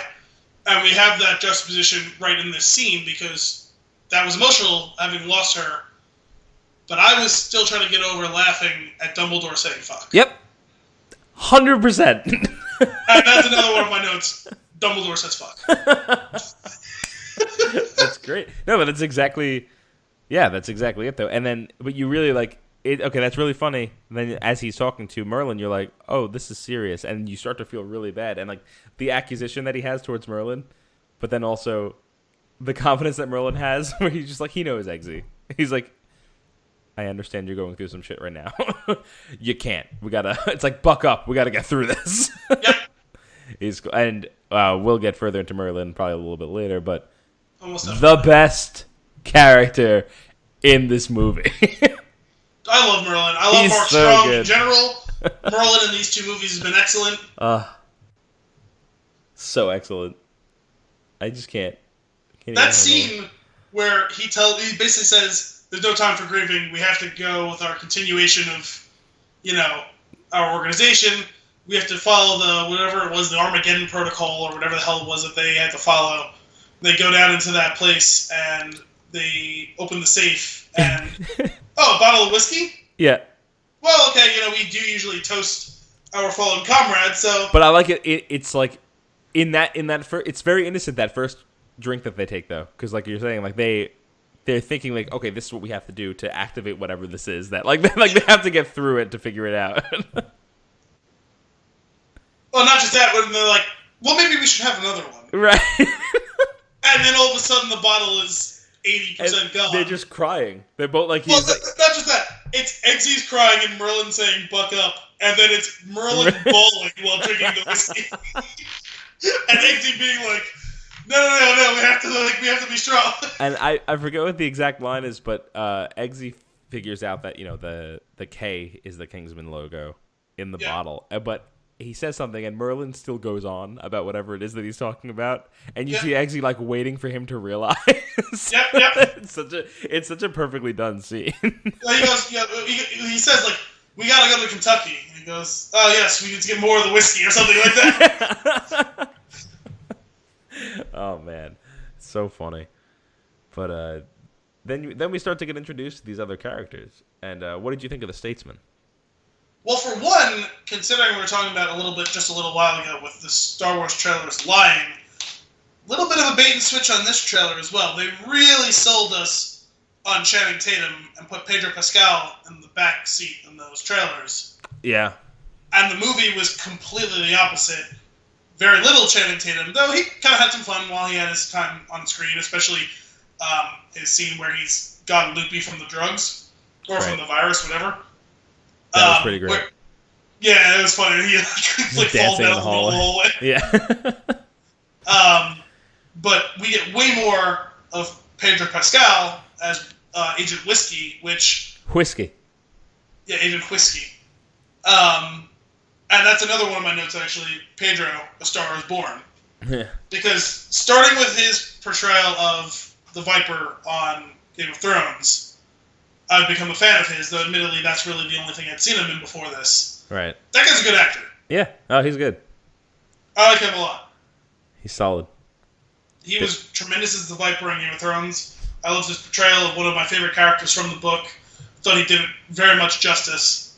And he was really good in this as kind of this complex guy who's puts on this facade of being, the straight-laced agent while also fucking around and having some fun, and then he's actually a dude with a vendetta. Yeah, it was cool. He had this character arc that I didn't see coming. No, at least not at first. Yeah, or not in the way that they did it. Like to the point where, in his by the end, I'm like, you're being a dick right now, but I understand where you're coming from. Like, I understand why he's so screwed up by this. Yeah, no, he kind of had real motivation. It's funny because I think that was it Denzel Valentine? Was that his name? And was that Samuel L's name in the first one? Something Valentine. Valentine, yeah. He was a pretty complete, complex villain, where he had this twisted, fucked up plan. But the logic behind it was actually kind of sound. You know what I mean? Yeah. Whereas Poppy was pretty selfish, her motivations. Kind of one note in that case, you know what I mean? It was interesting and funny the way she did it, but it was really just kind of a libertarian pipe dream that she was going on. Right. Whereas at the end, whiskey ends up being kind of the bigger threat to them personally, because he's so possessed of this conviction that this is what needs to be done. Mm-hmm. So it's kind of like the two of them were the two opposing sides of what Valentine had in one character. It was like they couldn't quite write such a complete villain this time around, so they kind of gave us two sides of the same coin and two different villains. Yeah. No, that's cool. Did you... I am curious, in the scene where he knocks the vial out of his hand, did you expect what was coming next? Yes. All right, because that was... the way they focus on the vial, I immediately figured that was the case. Yes. Well, because he hadn't really betrayed anything about his betrayal before that. Right. But the way they shot that scene, it's like, nah, it was fucked up. Yeah. I just didn't think Harry was going to act so Oh my God. See, that's the way this movie goes over the top. Like, right, it's like, boom, shot in the head. I was like, good God. But yes. I wasn't super concerned because this movie also does a very funny thing, which is like, as like we mentioned, they go over the top. At this point, I know, because Harry's back, getting shot in the head, not a big deal. Well, they go to pretty good lengths making it not just like you could have just been like, oh, yep, that was this thing. We had this, and it was just like a MacGuffin then at that point, right? Right. But they actually set it up to be an important plot point for later on, not just something to retroactively fix what had already happened. Exactly. This character being alive. Yeah, it seems like it, like whether they did that so that it wasn't just this one-off thing that was like easily see-through. Whatever, I don't really care. I'm happy they brought him back because I love his character. Yeah. Well, no, but that's what I'm saying. I like that they gave it. They gave it more, yeah. Other than just being a retcon. I agree. Speaking of Harry and his return to the screen, so we had talked about this on previous episodes that and my vendetta against trailers, and the fact that they showed him, and while I still think it would have been more of an impact if they didn't put him in the trailer. Like if you just cast him and you don't put him in the trailer, it could be any number of things. It could be flashback scenes. It can be like I don't know. It could just be like a memory, like maybe like a dream. It could be anything. But by putting him in the trailer, you know the character's back. In what capacity, you don't know, but you know the character is back in some way. Especially the way that was done. They should have given us the scene of them looking through the glass and gasping, but not told us what was there. Yeah, 100% agree. You're like, could that be Harry? Right. There's or it could be anything. There's no reason to show you him shaving, and I get it. Like that wasn't their point. Like wasn't to shock you with the value, like the fact that he's back. The idea was like, he's back, but he's not whole yet, and part of this is going to be getting him back on track, which was actually a really cool thing. Yeah. And I'm glad they did that because it made me hate the trailer less. Yeah. But it still didn't fully redeem it. No, it's one of those things where if there was going to be a movie that got it right with not spoiling too much, this should have been the movie. Yeah. Because they had enough credibility banked, I feel like. Yeah. That movie was such an unexpected hit, but it wasn't lightning in a bottle. You could see the skeleton that was there you could see the structure, the architecture of what made that movie excellent, that everyone should have had enough trust that a second one was going to be good at least. Yeah. So I also don't think that is Colin Firth that much of a draw that they felt like they need to put him in the trailer? Like I don't really. I think that Colin Firth isn't enough of a draw, but Colin Firth as Harry is enough. All right. I mean, he was a very strong component of the success of that first movie. Yeah, for sure. I don't know. I'm thinking of like if my first introduction to him back on screen is if like you said, if the trailer showed the gasp and then in the movie you get to that scene and they're showing you the gasp and then they turn to what they're looking at, that's a cool reveal. Yes. And that's fun. And I would love that. And then you're just like, oh my God, Harry's back. And then they show you that he's not like that he's got memory loss. they give him back to you, and then they just rip him right away from you again, and you just be so mad. You just be there stewing because you love this character. But it was cool what they did with him, though. I liked that. I liked the whole, his whole butterfly thing, where like this was what he was interested in beforehand, and like he like lapsed back to that point in time. It's funny because I didn't remember that from the first one, but then maybe a week after I saw the second, the first one was just on TV, and I threw it on for like 10-15 minutes, and you do see them all up on the walls. Yeah. In his house when they're there, and I was like, "Oh wow, that's a cool way to pick up some little thing from the first one that seemed largely insignificant, and build on it." Yeah, really cool.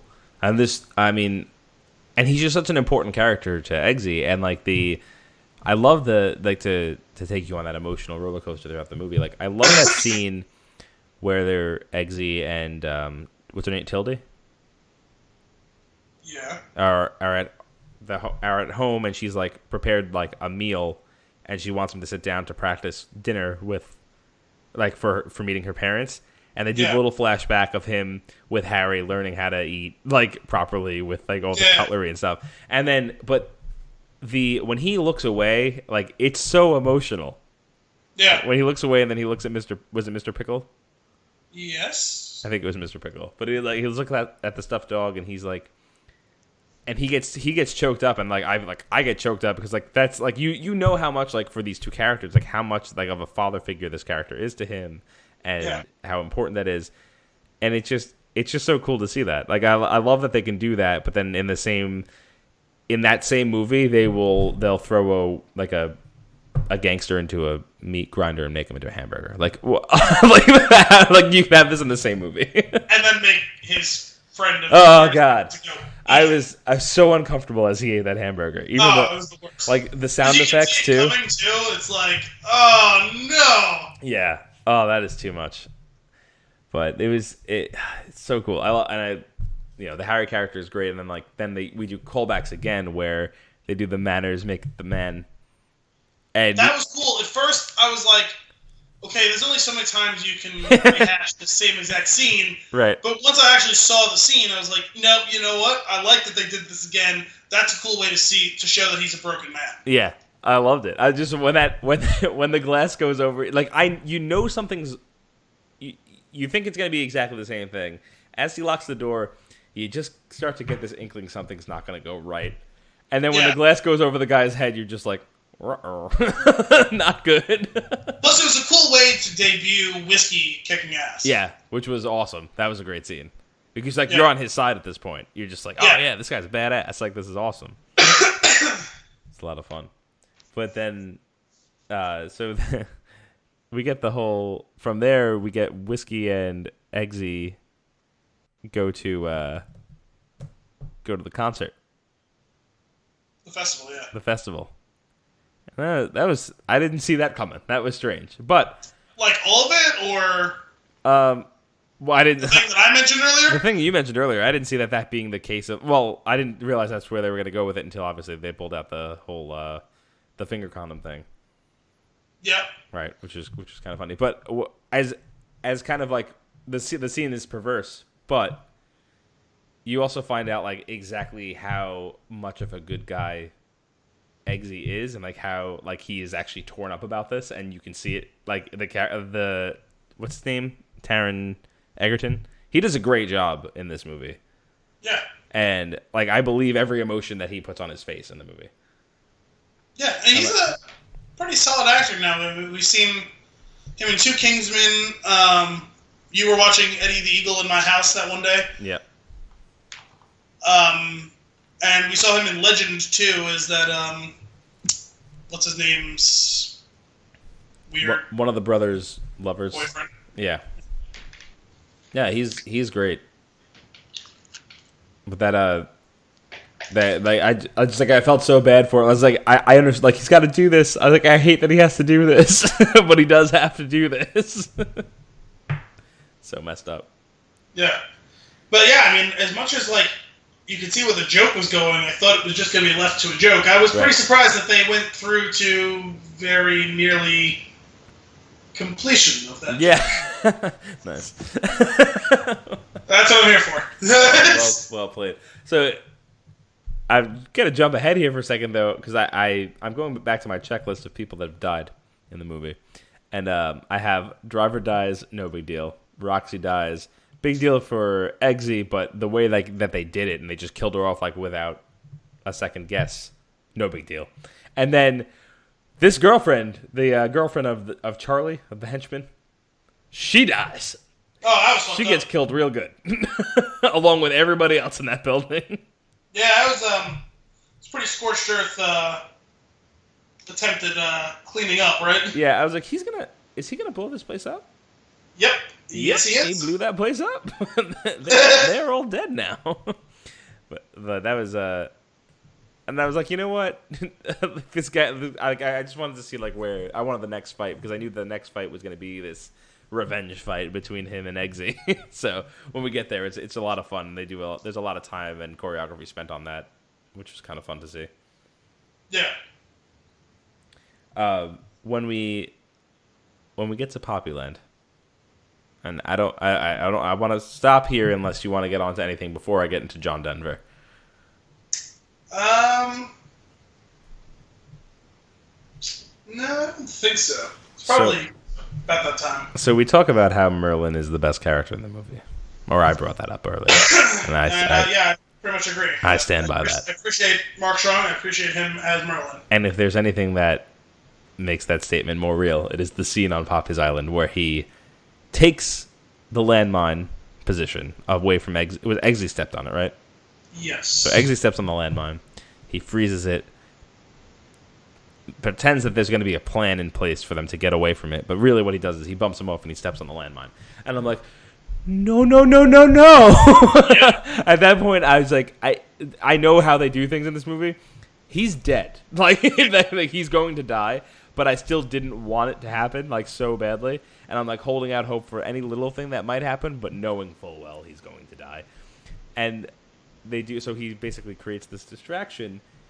And when he starts singing and cutting down the branches, I, like, wanted to stand and clap. Like, that's how it was so good, and it was so well done. Like, stand and sing with him. Yeah. Like, just when he's like throwing his arms down and his head up as he like belts the tune, and the first guy comes over to him, yeah, and he knocks him out with his head, and just gets more people to come up to them, and then just like the little look, and then just blows everybody up. I was just like, oh, Merlin, it's so good. But I want to watch that scene over and over again. He went out with a bang. It was.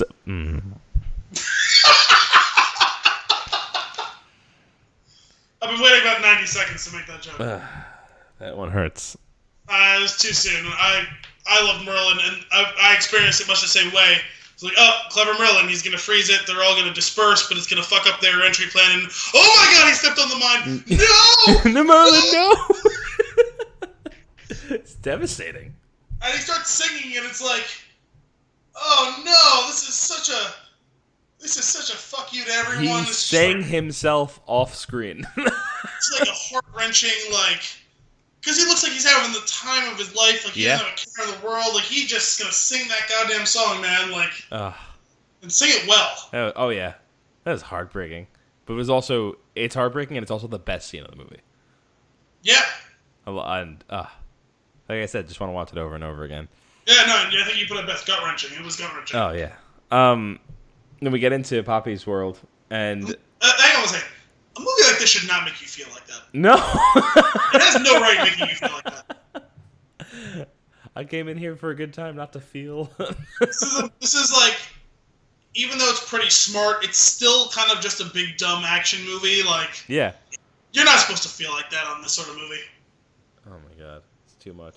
Well, and then to get you back into the lighthearted feel, we get way more Elton John than I. If you, I don't. Can anybody bet any amount of money that this is gonna happen? This movie, like, it was so ridiculous. Well, the thing is, the first couple scenes he was in there, outside of that one scene where he starts cursing at her, like, it was like, oh, like, it's Elton John, like, it's funny, whatever, like, right. No big deal. Nope, he stole the show. Absolutely. It's when you see the scene where he's cursing at her, you mean when he's number 4, the one that's like cured? Yes, when he's frozen and they give him the antidote. Oh my god, that was too funny. It was funny, but it was still like, it was just kind of rage, and this is that, like, that's that, and like, no, everything that happens once they invade Poppyland with Elton John was gold. Right. And then he's wearing the gigantic, like, peacock suit. Yep. And the flying kick with the subtle pause, glance past the fourth wall, wink at the camera, and then then kicks the guy in the face. He just killed it. And everything.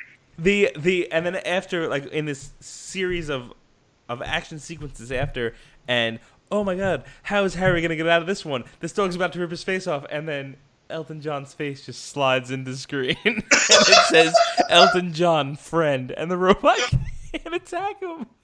It's too good. And that whole thing where he's like dancing around him and like using him as a prop as he's like beating the dog up from like either side, like it was so funny. And she's screaming at him, "Get out of the way, Elton!" And what a good sport too, like, because he's making fun of himself in the best way.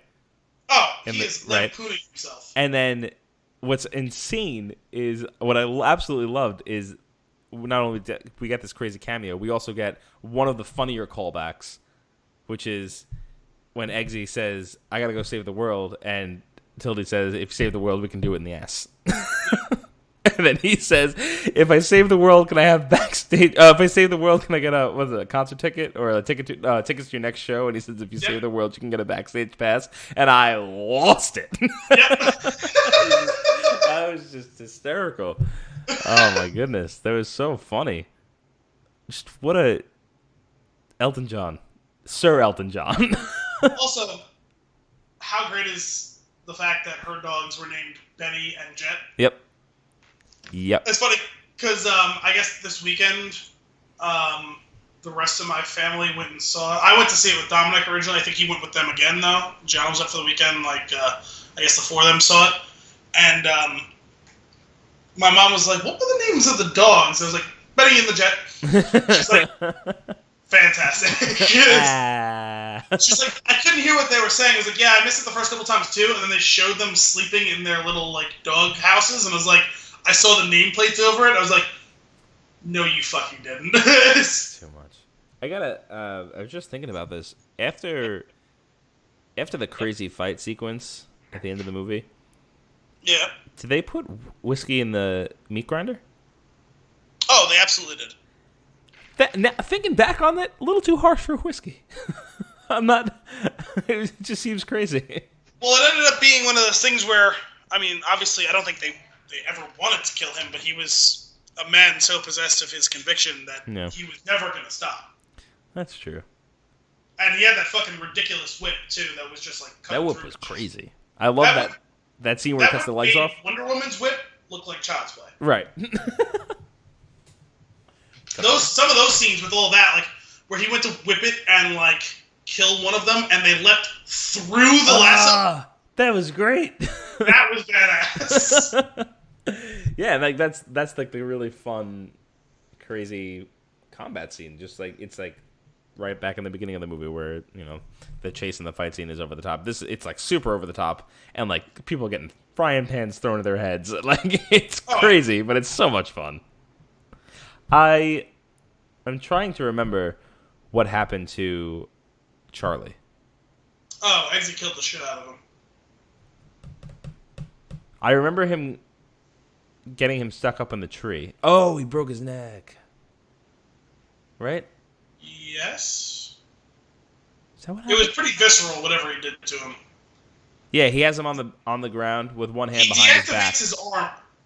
Or no, he had the control panel that controlled the arm, right? Yeah, basically he got him to get rid of the arm, and then he put one arm behind his back and he fought him, and then when he was on top of him, he snapped his neck. Yeah. And it was for Roxy, I think, was that one? Like when he says it, and then he rips his neck open, basically. I think at some point he said all of them, right? He does say all. I think it was for Merlin, maybe, that he killed him. Like at the last line, like right before he does it. Yeah, that was. I think he's like punching him. He's like, "That's for Roxy." That's think the last Oh, scene that is was like, good too. That was a great scene too. Love it. This movie's so much fun. I actually that scene where they actually get inside, and we saw little bits of it in the trailer, but that whole thing with the suitcase that was a rocket launcher and a machine gun, and each of them, he had the umbrella and he had the suitcase. Mm-hmm. That was cool. The way they choreographed that whole sequence of the fight. Yeah. Even though they're mostly fighting henchmen, because they were still against pretty rough odds with guys with like rocket launchers and like snipers and shit like that. That was a cool fight segment. Like I even though it's just them mostly getting henchmen, even though they were like well-trained henchmen in this case, so like they pose an actual threat. They did some cool stuff with that, where the thing turned into this whole sheet of armor and this and that. Mm-hmm. That was cool. I was excited to see where the suitcase was going to go when Merlin was like, "I'm making you responsible for this," but then he takes the Crocodile Dundee knife, and I'm making me responsible for this. Yeah. So good. I actually only have one other thing that I wanted to talk about, and then I'll hand it over to you. But the Harry's trigger. Yes. That was I wanted to make sure we talked about that too before we're done. So. That was a really great scene. Yeah. And everything leading up to it too, like kind of the frustration where it's like we kind of know how this is gonna work, but also we basically have no idea how this is gonna work. Yeah. But what's cool though to me is that I think before that scene, the last time that Eggsy is in the room with him, yeah, he calls him Eggy. Yeah. And he hasn't re-mentioned his name to him yet, and he hasn't said his name since. Well, there's a couple of things. There could have just been good recall. Right. Because he did say it, I think, but like you're saying, it seems to more show a crack in him trying to find himself. There's also, I don't know if you caught it, his voice changes at one point too. Yeah. There's one segment where he still, quote-unquote, doesn't remember who he is, but his voice changes from the voice that he has when they first find him to back to his original Harry voice. And I want to believe that that was there on purpose, like to let you know, like, he's in there. Like, give it time. Oh, no, it was 100% on purpose. That was not an accidental thing. That's what I'm saying. Like you're saying, the slip where he calls him Eggy or Eggsy or whatever, and then there's that thing where his voice changes, and it's like that's what allows Eggsy to keep after it, to keep trying to find what's going to do it for him.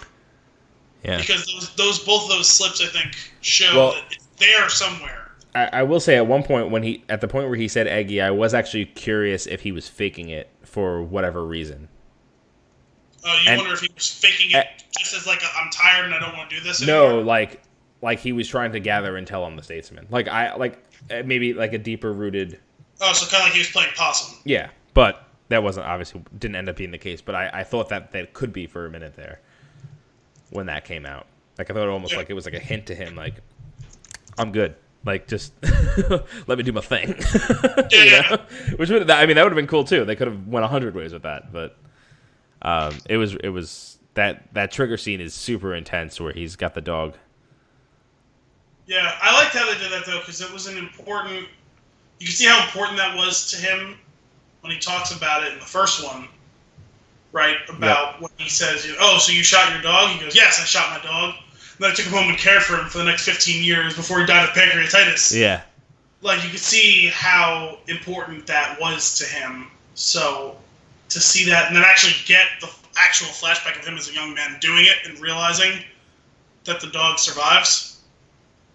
I liked how that whole thing came together with all that. Yeah. That was really well done. I just love this movie. I can't wait to see it again. Yeah, it's definitely one that, like, I wasn't going to go back and see it in the theater again, but I'm looking forward to when it makes it on HBO or whatever. Mm-hmm. I just got to see it for the first time. I didn't get to see the whole thing, but I saw a third, 50% of John Wick Chapter 2 last night. That was the first time I seen it since it was in the theater. It's like, yep, this movie kicks all sorts of ass. Awesome. It's funny, we didn't really talk... Actually, I don't think we mentioned either of them. Jeff Bridges or Halle Berry in this movie. Yeah. I Part of it was also part of the reason why I was upset when Merlin died, because I was like, oh, I want those two to get together. They did have kind of a funny little like nerd out thing. Yeah, that was cool. Also, she's not an actual agent, and she's ginger ale. She doesn't get an alcohol. So great. Yep. That's just so clever, and I it does seem that it's a lot of setup for her just to be in the next one. Well, the bigger setup is it seems that Channing Tatum's going to have a big role in the next one, or be the lead, which was odd. Well, Eggsy's still around. I don't know if like what direction they're going to go with it. Like, are they going to make it like a buddy cop movie? Like, I don't. I mean, it seems like the two of them could have some fun together. Yeah, sure, and I'd be fine with that. I don't know what the intention is, and I don't know if they do either. But I think, in their own way, they could even possibly have more fun than Channing Tatum and Jonah Hill, which admittedly was such an odd selling point originally. What a great pair up. And the two of them, like, I was like, that's the stupidest pairing I've ever heard of, and they were great in the Jump Street movies. Yeah, I could see Taron Egerton and Channing Tatum having fun in a movie for sure, as like a buddy cop type of thing. That could be a really cool way to go with it. That'd be fun. I mean, whatever it is, I'll see it. Yeah. No.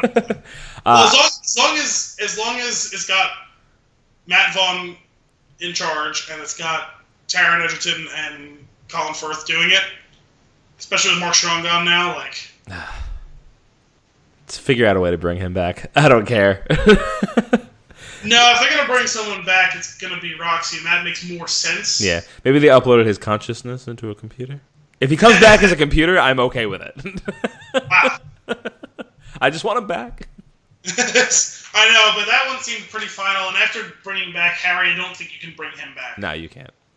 Especially because it was the shock factor with Harry as opposed to Merlin clearly making that choice to sacrifice himself. Yeah. It feels more final since he kind of made peace with his life, you know what I mean? Mm-hmm. So, that was actually another thing. He had mentioned, he's like, your father did the same for us. So Merlin was in the field for that?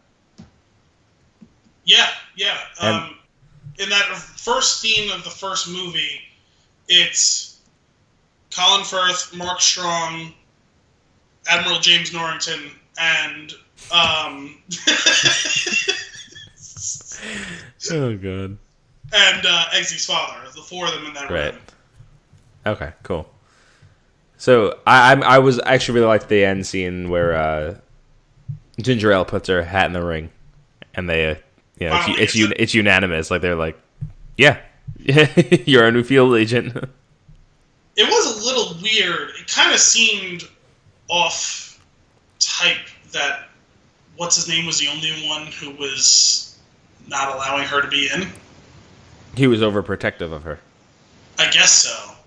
But it almost seemed malicious in the way it turned out with him, like, betraying them all. Like, it almost seemed like they were kind of setting that up to be a storyline where, like, he was, like, planning this out all along. Right. And that he was trying to screw her over, you know what I mean? But I guess that wasn't what it was. I don't know. For some reason, that didn't, like, seem to mesh for me. Yeah. Yeah, you're right. It was a little... It can be a little odd if you start to deconstruct it. Yeah. But whatever, she ends up getting what she wanted at the end, so yeah. I'll be curious to see if she is in the next one or not. I imagine she would be the new Merlin character. Well, maybe, but she was... You still need the guy in the chair. You do, but she's no longer the guy in the chair. Now she's it's true, she's an agent. Yeah, that's a good point. But maybe we'll get some weird... Maybe Roxy will come back and we'll get some weird buddy... like two duos. Interesting. I don't know. We'll have to see.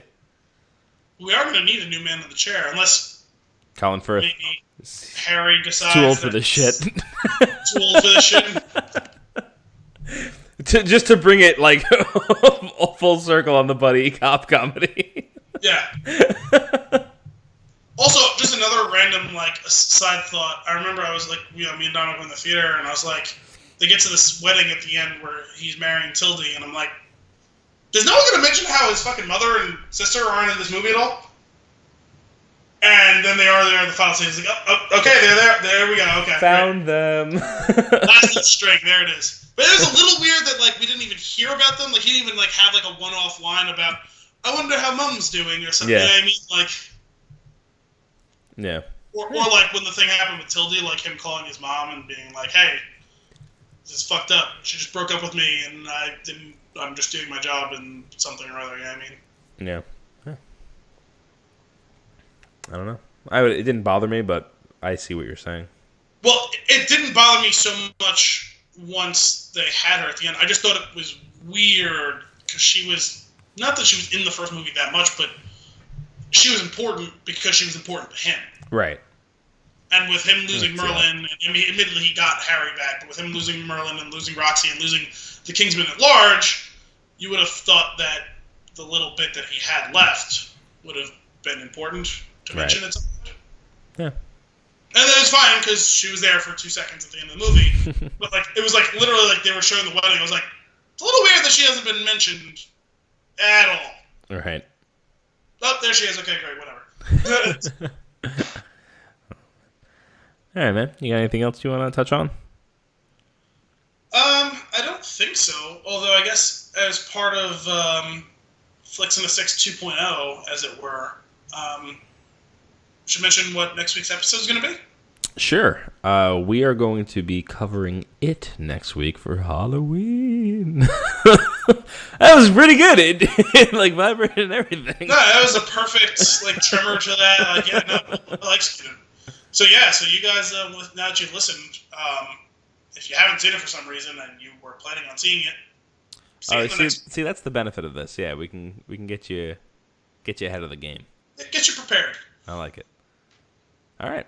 Well, that's it for this week's Flix in the 6. Check out Spinchoon.com each week for new content. We're back. Thanks for tuning in, and until next time, cheers.